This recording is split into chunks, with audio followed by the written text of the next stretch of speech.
तो आज हम बात करेंगे मेरे कैरियर की सबसे लंबी, सेकंड लंबी लूजिंग स्ट्रीक की, जो कि अभी कंटिन्यू चल रही है, जो स्टार्ट हुई थी लगभग 3 अगस्त को। आप यहां पर देखोगे तो 31 जुलाई के बाद 3 अगस्त को मार्केट ओपन हुआ और यहां पे मैंने बाई का प्लान बनाया गैप अप में, और मैंने बाई किया, लेकिन मेरे बाई करने के बाद मार्केट नीचे आया, सेल खाया, उसके बाद ऊपर गया। ठीक है। और यहाँ पे अपना काइंड ऑफ कितना, अगर इसमें दिखाऊं मैं आपको, तो अराउंड 1200 के आसपास अपना माइनस था। ओके, मैं आपको पहले ये दिखा देता हूँ, फिर हम लोग टोटल जोड़ लेंगे। ठीक है, क्योंकि लंबी लॉजिक स्ट्रीक की बात करें ना, यहाँ पे गलती क्या थी वो बताने की कोशिश करूंगा मैं। देखो, सच तो यह है, जो कि आपको ही पता है, मेरे पास कोई प्रॉपर स्ट्रेटजी वगैरह नहीं है। एसएल हंटिंग है, लेकिन उसमें क्या रहता है, कभी कभी मार्केट बाई में बायर बैठे हैं तो कभी सेलर बैठे हैं।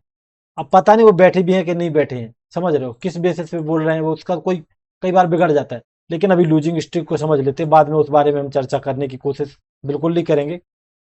ठीक है, तो यहाँ पे देखो मार्केट में बाई किया, मार्केट नीचे आया और ऊपर चला गया। ठीक है, तो यहाँ में गलत साबित हो गया। अगले दिन फिर से मैंने बाई किया, ठीक ठाक प्रॉफिट मिल रहा था, लेकिन मेरे टारगेट नहीं हुआ था, तो मैंने यहाँ पे नहीं निकला और मार्केट में लॉस लेके जाना पड़ा। तो ये कितना है, 4 अगस्त का, 3 अगस्त, 4 अगस्त, और फिर आ गया 5 अगस्त। यहाँ भी मैंने बाई किया गैप अप में।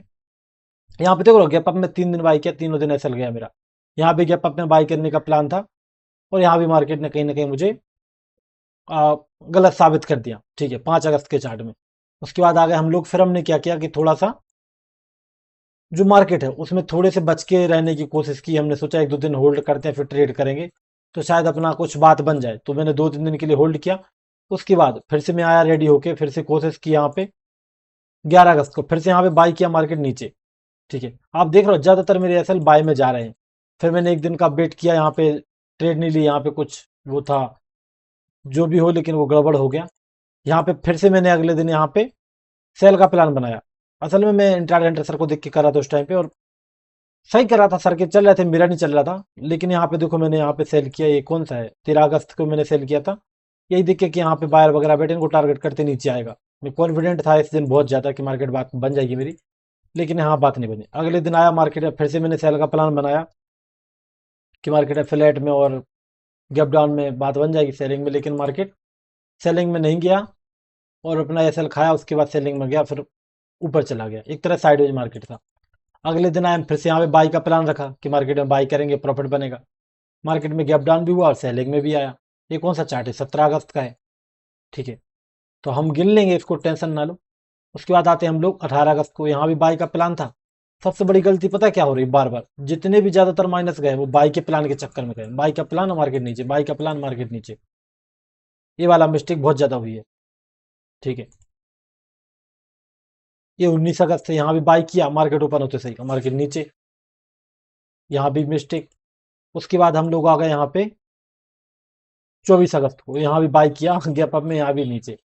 तो सारे के सारे ज्यादातर ट्रेड मैंने बाई साइड में लगाई यहाँ पे, और मार्केट में एक भी बात नहीं बनी। और ये पूरा का पूरा अगस्त, अगस्त में एक दिन भी ऐसा नहीं हुआ जिस दिन हम मार्केट में सही हो पाए। सारे दिन बिल्कुल गलत रहे। और आज कितना है, आज 24 अगस्त है, अभी भी 5-6 दिन बाकी है अगस्त के। तो बहुत ही दिल से बुरा लगता है। मैं थोड़ा बहुत, मैंने बहुत चीजें सही हैं, इसलिए मुझे इतना ज्यादा दर्द नहीं होता, मतलब थोड़ी थोड़ी बात पे, लेकिन बुरा लगता है। ठीक है, तो यहाँ पे गिनते हैं, 1 दिन, 2 दिन, 3, 4, 5, 6, 7, और यहाँ पे 7 से 8, 9, 10, लगभग 10 दिन हो चुके हैं। पहली बात तो मुझे ये जाननी है कि कमेंट में क्या किसी में से हिम्मत है जो 10 दिन कंटिन्यूअस मार्केट में गलत होने के बाद भी मुंह से आवाज निकल सकती है उसके। सच बताना, क्या कोई ऐसा है जिसके साथ ऐसा हुआ है कि कंटिन्यू 10 दिन तक आप गलत होते रहे मार्केट में? क्योंकि 10 दिन गलत होना बहुत बड़ी बात होती है, मतलब बहुत बड़ी बात होती है। मैंने तो किसी को गलत होते इतना तो नहीं देखा। ठीक है, अब देखते हैं हम लोग उसका जोड़ तोड़ कर लेते हैं, जो भी है इसका, कि हमारा कितना कैसा क्या रहा है इसमें। सबसे पहले हम लोग यहाँ पे आते हैं कैलकुलेटर पे, और हम लोग चलेंगे यहाँ पे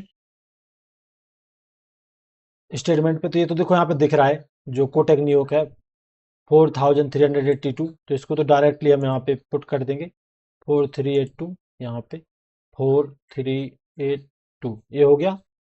और इसको प्लस करेंगे यहाँ पे हम काय से, यहाँ पे थोड़ा सा हमको प्लस करने में मेहनत करनी होगी। ये देखो एक्सेल सीट है, जो सही वाला है वो ऐसे नहीं दिखाते स्टेटमेंट, वो एक्सेल सीट में भेजते हैं डायरेक्ट। कौन लफड़ा पाले इतना वो सोचते हैं। तो 957, 903, 571 और 196 और 813 और 900 700, इन सबको जोड़ना है। मैं एक बार मोबाइल पे जोड़ देता हूँ इनको कि इजी रहेगा उस पर। तो टाइपिंग करने की आदत है ना हमको। 900 प्लस 571 प्लस 196, ब्रोकरेज भी जोड़ेंगे, टेंशन ना लो। और 813 प्लस 700, तो अराउंड 3180। अब 1 2 3 4 5, कितना, 2 2 4 1 5 6, 6 दिन हो गए, ठीक है, लगभग 6। तो 6 का ब्रोकरेज कितना मान लो, एक दिन का 50 तो मान लो। तो 6 5 300 प्लस 300, तो मैं 3480 आ रहे हैं, ठीक है। मैं इसको यहाँ पे 3480, तो ये है अपना अगस्त का पीएनएल, ये समझ लो आप। फुल लूजिंग स्ट्रीक रहा है बिल्कुल भी। मैंने जो भी यहाँ पे करने की कोशिश की मार्केट में, वो यहाँ पे मार्केट ने गलत साबित किया। असल में मैंने ज़्यादातर बाई ही किया यहाँ पे सारे मार्केट में।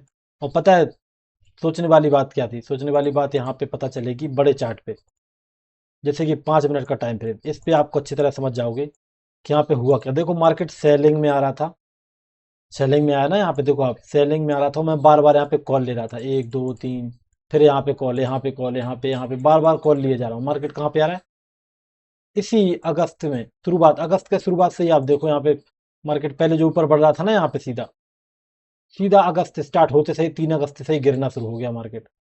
लगातार गिरते जा रहा है, वो अभी भी गिरावट में ही है। और मार्केट में कहीं ना कहीं में डेली साबित होता रहा गलत। तो ये आपने देखा मेरा लूजिंग स्ट्रिक। अब मैं इसके लिए ठीक करने के लिए क्या कर रहा हूँ कि इस चीज को मैं ठीक करूँ। देखो मैं सच बताऊं, मुझे एक अच्छी स्ट्रेटजी चाहिए, ठीक है। स्ट्रेटजी, स्ट्रेटजी देखो, जो मतलब जो मैं बनाई है, मैंने जो बताया ट्रेंड इज माय फ्रेंड, वो मे भी चले, मे बी नॉट, नहीं चले। वो ऐसी स्ट्रेटजी के जो, अगर उसमें, उस स्ट्रेटजी में एक फ्लो नजर आता है मुझे सबसे बड़ा, जो कि आपको इस चार्ट में दिखेगा। यहाँ पे देखो 1 दिन 2 दिन 3 दिन, इसको समझना आप। उस स्ट्रेटजी में ये है कि अगर मार्केट में मेरा एसएल खाया है, मार्केट ने ऊपर गया है मार्केट, ठीक है, तो अगले दिन मैं क्या करूंगा कि गैप अप में तो बाई करूंगा, फ्लैट में बाई करूंगा, गैप डाउन में सेल करूंगा, ठीक है। इसी तरह से अगर मार्केट में मतलब एक साइड जो है वो हमेशा प्रॉब्लमेटिक खड़ी हो रही है, जैसे मार्केट में यहाँ पे अगर मान लो एक बार के लिए हम ऐसे मान लें कि मार्केट यहाँ पे ओपन कैसा हुआ, गैप अप हुआ, तो मैं क्या करूंगा, बाई करूंगा। तो गड़बड़ है, यहाँ पे गैप अप हुआ, बाई करेंगे। यहाँ पे किया, यहाँ पे चलो सही चल भी जाता। और यहाँ पे भी गैप अप में अगर बाई था तो भी वो भी गलत था। तो लगातार 3 दिन मार्केट ने हमको गलत कर दिया, ठीक है। यहाँ पे जाके अपना सही प्लान बनता है, यहाँ पे बात बनती, लेकिन 10 से तो कम ही होता है 3, कम से कम इवन इसमें बात तो बनती, क्योंकि 1 दिन 2 दिन यहाँ पे भी छोटा मोटा। तो एक थोड़ा सा फ्लॉस है मार्केट में कि अगर सेलिंग में मार्केट जा रहा है, अगर मैं फ्लैट टू गैप डाउन में सेल कर रहा हूँ, लेकिन कभी अगर गैप अप हो गया, फिर नीचे आ गया, फिर गैप अप में नीचे आ गया, फिर गैप अप में, तो ये मेरे लॉजिंग स्ट्रीक के ही दिन माने जाएंगे, नई स्ट्रेटजी के अकॉर्डिंग। और वही चीज आज हुई जो आपने आज देखी मार्केट में, कि गैप अप हुआ और मार्केट कहीं ना कहीं सेलिंग में आ चुका था, यहाँ गैप अप के केस में। तो ये सबसे बड़ा फ्लॉ है कि अगर गैप डाउन हुआ तो मार्केट को फिर मैं सेल की कोशिश करूंगा, और गैप अप में बाई की कोशिश करूंगा। ये दो सिनारियो बहुत ही रिस्की हैं। इसका कुछ आपके पास कुछ इलाज है? अगर मैं चाहता हूँ स्ट्रेटजी को थोड़ा काम करूँ मैं, मुझे असल में स्ट्रेटजी 90% या 80% वाली नहीं चाहिए। मुझे पता चल चुका जितना मैं एआई को समझाऊं, 98 80% कुछ नहीं होता है। बस मुझे मार्केट में रैंडम होना है। रैंडम का मतलब 50% आ जाए बहुत है, क्योंकि दिमाग हमारा मार्केट किसी तरह से पकड़ लेता है। वो हमको उठा के वो 20% 30% स्ट्रेटजी पे पटक दे, मतलब एक्यूरेसी पे पटक देता है। तो 80 90% करना बहुत कठिन है, लेकिन 50% किया जा सकता है मेरे अकॉर्डिंग। तो यही मेरा गोल रहेगा नेक्स्ट, कि 50% एक्यूरेसी चाहिए। अब इसमें फिलॉस वही है कि अगर मार्केट में नीचे आया था यहाँ पे, तो मान लो एक बार के लिए अगर मेरा सेल का प्लान है, तो गैप अप में तो बाई रहेगा ना। अगर बार बार गैप अप होकर नीचे आएगा, बार बार गैप अप हो गए, तो वो मेरे लिए बहुत बड़ी दिक्कत होगी। तो क्या आप कुछ ऐसा आइडिया दे सकते हो कि मार्केट में अगर अगर अपना मान लो एक बार के लिए प्लान कैसा है, सेलिंग का प्लान है, गैप डाउन में हो, मार्केट बार बार गैप अप होकर नीचे आ रहा है, कौन सा ऐसा सिनारियो होना चाहिए मार्केट में कि जब गैप अप के केस में हमको बाई ना करके सेल करना होगा? मतलब ये सबसे बड़ी प्रॉब्लम है ना। कौन सा ऐसा सिनारियो मार्केट में माना जाए कि जहां पे मार्केट गैप अप हो और वहां पे सेल का प्लान रखें, ऐसा क्या चार्ट में देखा जाए जिससे कि मैं अपनी स्ट्रेटजी को थोड़ा सा बेटर बना सकता हूँ। और भाई सेलिंग गैप डाउन की होती है, ऐसा कौन सा सिनारियो हो कि गैप डाउन की कैसे मार्केट ऊपर बढ़ जाएगा, ऐसा क्या देखूं मैं, क्या पैटर्न देखूं, तो वो आप मुझे कमेंट में बताओ। और ऐसी लूजिंग स्ट्रीक का रिव्यू। धन्यवाद, मिलते हैं हम लोग कल के फिर से एक और नेक्स्ट वीडियो में।